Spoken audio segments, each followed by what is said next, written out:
everybody. I've just arrived in Copenhagen.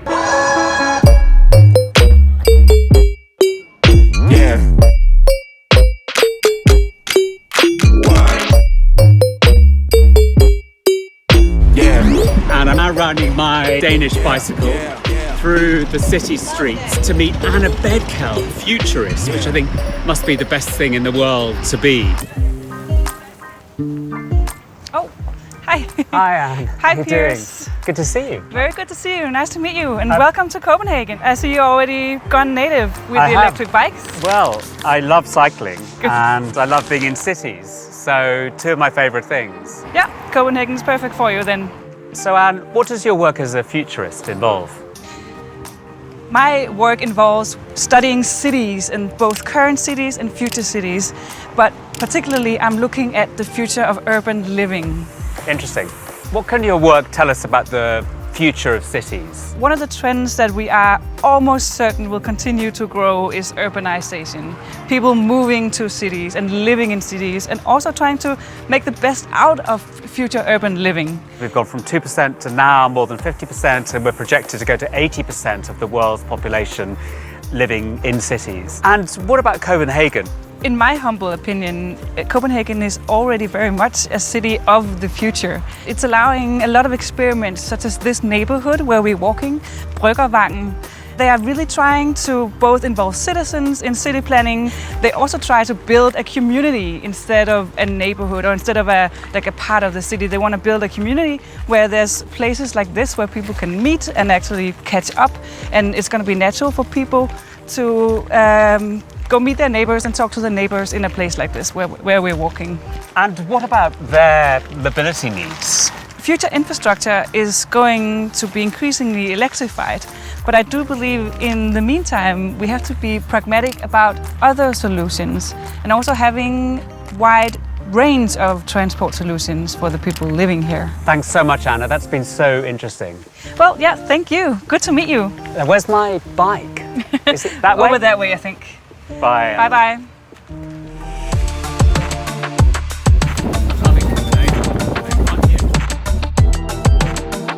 I learned a lot from Anne about European cities. And now Andrea Carlucci, who's going to talk to us about the bold new car Toyota's bringing to these cities very soon. So Andrea Carlucci, as Vice President of Product and Marketing for Toyota, tell me why the A segment is so important for you. These represent a key access point to the brand. So strategically is a very important segment.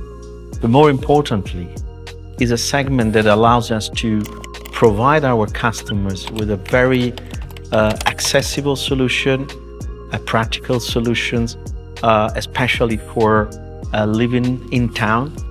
It used to be a segment that was quite bland in some ways, but I think the original Aygo challenged that. We brought something completely new, breaking the rules, being able to bring emotion, which is very much linked to style. We did it in the same way, not compromise on the compact size, not compromise on the practicality in a way, but connecting in a different way with the customer we were looking for.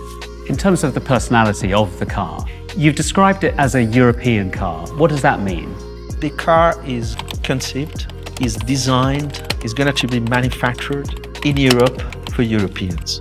It's the very first example in which Europeans gather thinking what this product that for the first time is 100% Toyota and only for Toyota, having in mind a specific target customer with a very clear need of living in urban cities. Who do you think the main customers will be? It will be a person living in a crowded urban area with a strong connection with design and looking for characteristics that are basically the characteristics of a very European profile. The Aygo Cross is an A-segment car, but it's built on a B-segment platform, isn't it? Indeed. This allows to move and to make evolve the character of the vehicle in something which is clearly closer to the B segment in terms of driving characteristics, driving pleasure, but without losing that nimbleness, that agility, which remains stunning for the category. The other thing I noticed looking at it is that it is super tall. I mean, is it a kind of crossover? Is certainly a crossover, is establishing a new reference for the A-Class. It is what consumers, especially in urban areas, want. High hip point, to sit, to have a control of the situation around and feeling extremely safe, as it happens in a real SUV. An SUV, convertible, crossover, sounds great to me. It is. I think when I look at the wheel dimensions against the body, the ratio, and the use quite authentic of the color code with this bitone that is going to really to break the rule of the category, is giving definitely something which is unique and authentic. We do again something memorable, I told you.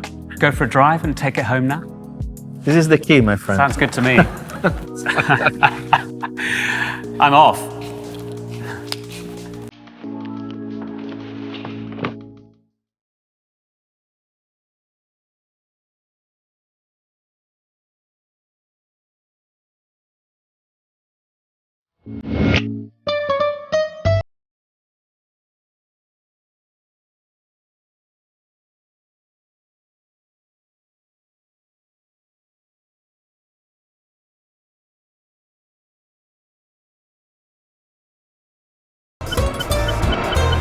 The Aygo Cross is designed for cities like Rome, and that's why I'm looking forward to meeting another architect, Paola Olivia, and she's a partner in the practice Brain Factory. That must be her.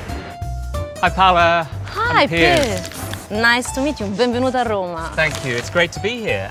It's really fascinating for me always to meet another architect and hear about their creative processes. So tell me a little bit about yours. I think that all starts with the creative research. I explore all the capabilities of intellectual design without neglecting the aesthetical side. That's why the name of our firm, Brain Factory. But at the same time, I love break the rules with our design and thinking out of the box. Rome must be the best place to do it. I mean, how does Rome inspire you? Let me show what makes a so special Rome.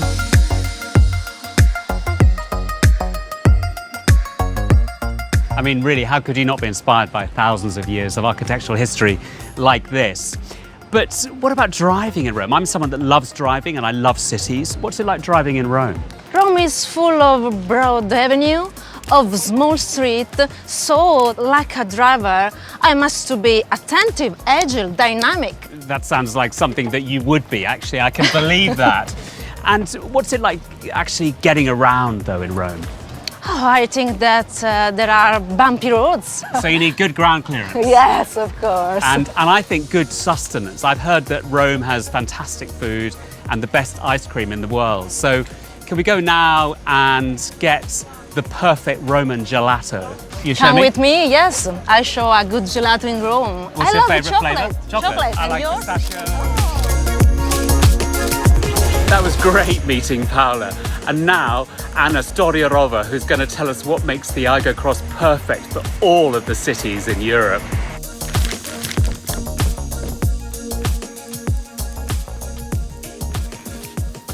I'm waiting for Anna, who's the Aygo Cross product planner for Toyota Europe. Hey Anna.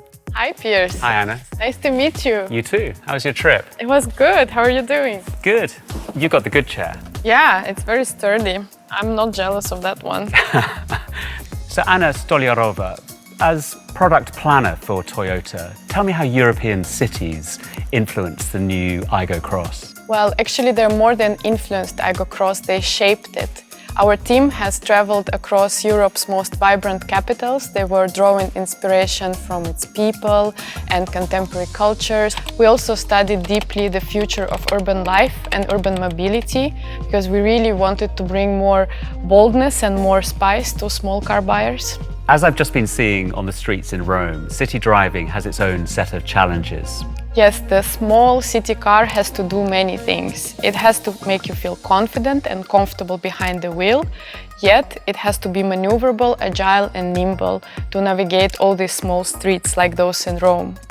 Because of TNGA-B platform, we have longer wheelbase and wider track so that you're sturdy and confident on the road, but it at the same time has a very small turning radius, just 4.7 meters, meaning that even the tiniest and more narrowest streets are okay for you to handle. You have especially a lot of space for the front passenger and the driver, but also the boot space is increased. It's about 60 liters more than the outgoing Aygo. How will drivers experience the difference in ride compared with the previous Aygo? Well, first of all, it's higher by 55 millimeters. You have big 18-inch wheels and higher ground clearance. It's not just done for the great SUV look, it's also for great handling and more confident ride. Is it just a car for cities though, or can you imagine using it on the highway? Actually, when driving on higher speeds, like on the highway, you have best-in-class NVH and stability. Because the upper body is stiffer, the suspension has to work less and it's lighter so that you have low body roll, faster acceleration or much lowered fuel consumption. It also strikes me as a car that might be packed full of other features. There are many indeed. One to mention is latest Toyota Safety Sense system with lane trace assist and adaptive cruise control. It comes at standard on all grades because we don't want to compromise on safety. It also has continuously variable transmission, which is very smooth and precisely tuned for the city driving. You won't expect actually to meet a CVT in A segment, and you won't find it except on Aygo Cross. You can go to up to 9-inch touchscreen with Toyota Smart Connect system with wireless phone connection, wireless phone charger and ambient lighting. How's the sound system? We have, with JBL, developed especially for Aygo, a JBL premium sound system with 4 speakers and a subwoofer, so that you definitely will enjoy your ride. Great. Can we go and have a look? Of course.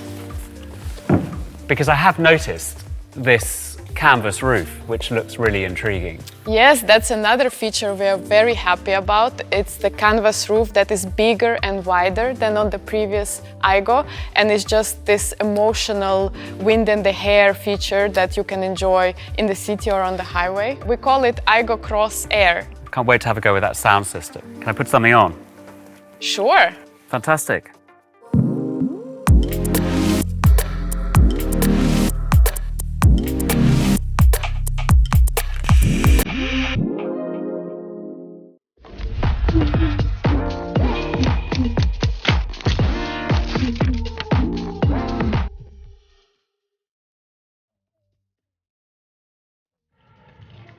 It's great to have arrived in Berlin, and I'm on my way to meet Laura Goethe. She's a fashion designer, and I really want to find out about the city from her perspective.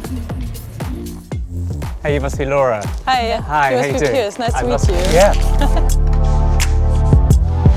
Almost every interesting artist and designer at some point in their life has been drawn to Berlin. And so what's it like for you working here? I think the big promise that Berlin still holds for people is freedom. You have time and space here to create and explore. You have a good life here, even if you don't earn that much money, and that's why I think it draws so many people here. I often think of Berlin as a city that has been shot in black and white. Yeah. But talk to me about colour in your work. I think colors are just fun. They demand attention. The more there are, the more they clash, and that's where it gets really interesting, I think. They give us instant references, and colorful things make us want to interact with objects, with people, with clothing, and that's what I think is so interesting about color. And what about getting around? I mean, what's it like driving in Berlin? Driving in Berlin is fun, but also challenging. When I first started driving here, I was super scared, but now I actually love it because I know the routes, I know my way around the city, and also German cities after World War II have been rebuilt to work for cars. Unlike cities like Rome or Paris, where like narrow bendy roads, here it's quite comfortable to drive, especially once you reach the outskirts and you can just cruise over the countryside. I want to see the craziest roads. Can Yeah. you take me on a driving tour of Berlin? Yeah, of course. Okay, let's Let's go.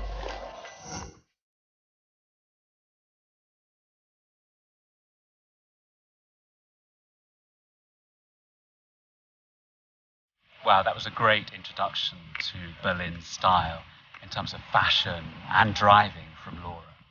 And now I have the honor of meeting a great stylist, Tadao Mori, head of styling at Toyota Motor Europe.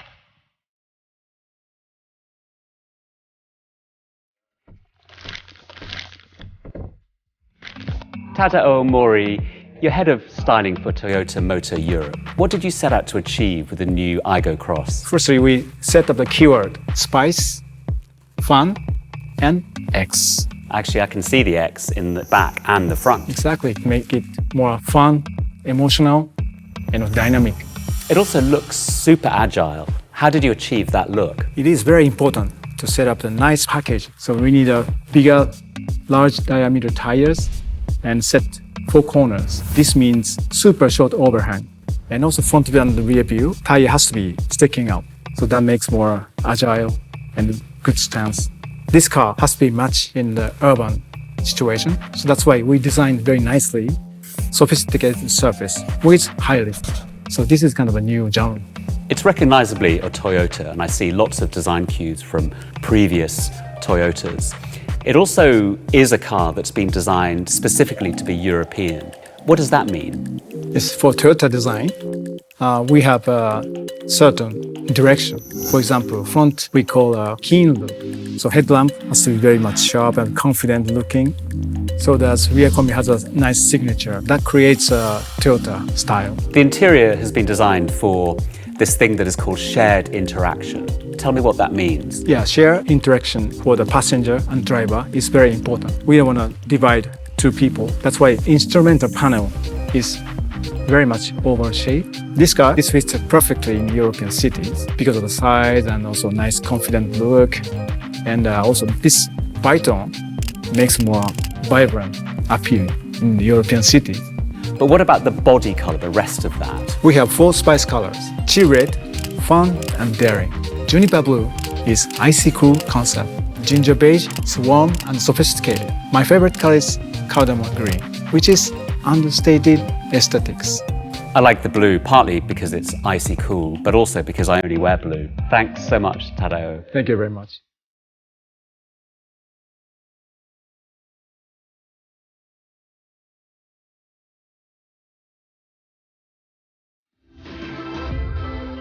Hi there. I hope you enjoyed our Aygo Cross European city trip. Thanks for watching.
Contiuously.